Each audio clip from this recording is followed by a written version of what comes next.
Hello, and welcome to Project Hers. I'm your host, Haley, and today we'll be discussing the biggest problems women face today, and in what ways we can overcome these challenges as a community to create a safe and equal space.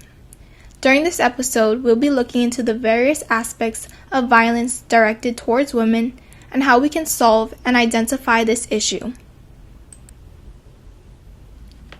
And I would first off like to say that both men and women experience violence, and most men are not perpetrators of violence, and that there are good people in the world.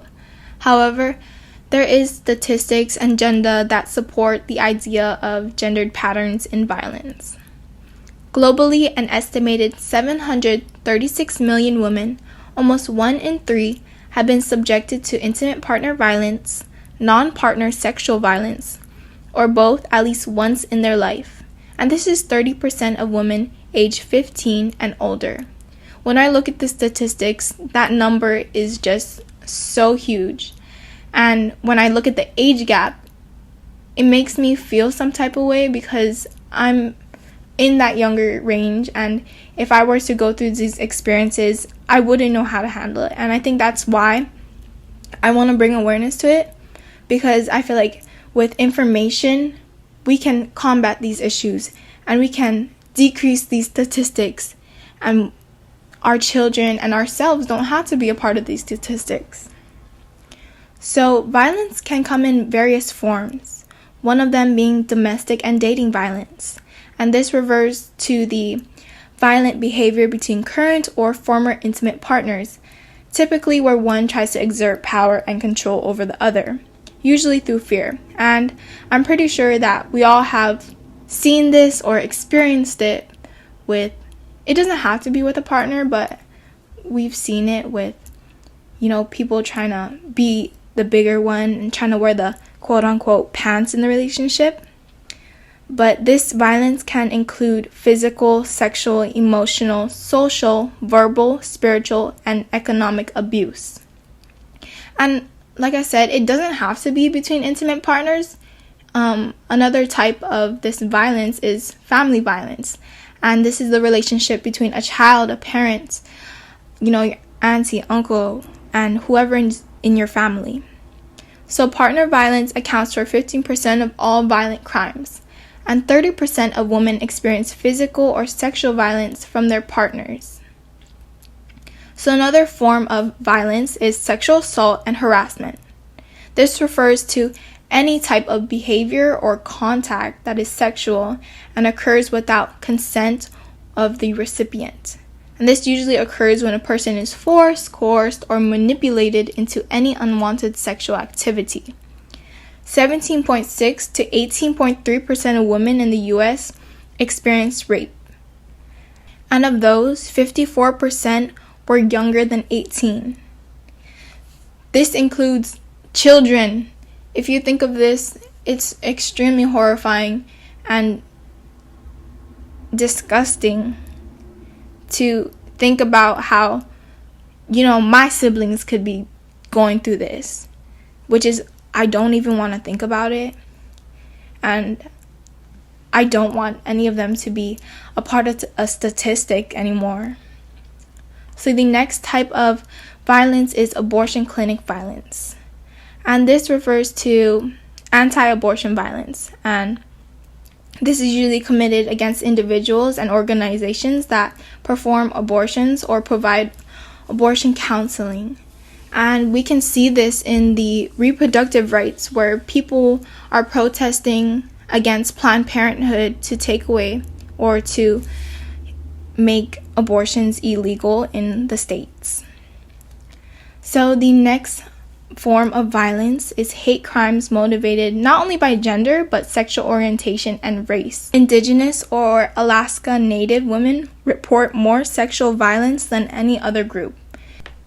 In addition to that, Hispanic, African American, or mixed race women are reported to experience more violence than white women. So other than recognizing the types of violence, it's also important to recognize the risk factors and what causes these violence. There are individual factors, relationship factors, community factors, and societal factors. So for individual factors, low income or unemployment, heavy alcohol or drug abuse, anger and hostility, social isolation, belief in strict gender roles, and a history of abuse. For relationship factors, we can see a dominance and control by one partner over the other. There can also be economic stress, recent separation between partners, unhealthy relationships and interactions, and we can categorize this as toxic. In addition to relationship factors, there is community factors. This can include poverty, low social capital, and weak community sanctions against domestic and family abuse. The next factor is societal factors.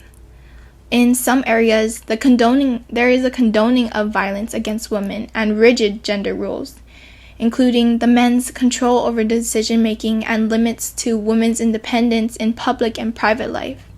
One form of this is the patriarchy. This is a social system in which men hold primary power and predominance in the roles of political leadership, moral authority, social privilege, and control over property. So in addition to knowing these factors, we also have to know the signs. So there's physical abuse, and you can realize this through direct abuse to the body, destruction of property, use of weapons, and intentions to harm. This can also include driving recklessly with the person inside. The next is emotional abuse. One type that I would like to recognize and I would like to bring up more information about is gaslighting, and we can see this in our daily lives, and we see this so prevalent nowadays. And this is a type of sociological torture in which someone or a group makes you doubt your own sanity, sense of reality, or recollections. And this type of torture leaves victims disoriented, apprehensive, and unable to trust themselves. And it really breaks down a person, and it really makes them weak, and that's when the other person can dominate them. Next is sexual abuse. So there's the mutation of and assault of your genitals. 200 million women are victims of genital mutation each year, usually occurring in girls between infancy and the age of 15. And we can see this more prevalent in third world countries. And they do this because they believe that they attract men and they attract all these unwanted experiences or events. Next is any forced sexual activities, of course, without consent, and overall degrading insults. This can include catcalling and all those name callings. Next is social abuse, and the main thing about this is isolation, whether that's isolation from your friends, isolation from your family, overall disconnecting you from the world. The next sign of violence is spiritual abuse, and this is the preventing of attendance to religious or cultural events, and overall just trying to disconnect you from your morals and from your origins and to change who you are as a person. And the last sign is economic abuse, and this is no control over your finances or your money. So the last section of this episode is how to respond. This can either be with yourself or helping others. The first thing you want to do is just to listen. That's all the person wants, is to be heard. Do not try to talk over them. Let them express themselves. And not only that, you want to validate and believe them. Let them know that they are not to blame and that they shouldn't or they don't deserve these things to happen to them. And let them tell you, let them share their story. And the last thing is to help them seek help. There are a ton of hotlines that they can contact. You can also contact the police if needed. There's the National Domestic Violence Hotline, and there's the National Sexual Assault Hotline. So if you or anybody is experiencing these things, you should contact these, and there are people on the other side willing to help you and who are actually there for you. So with that, this is the end of episode 1 of Project Hers. I hope you learned more about the challenges women face and how we can overcome these issues to create a safe and supportive and equal community.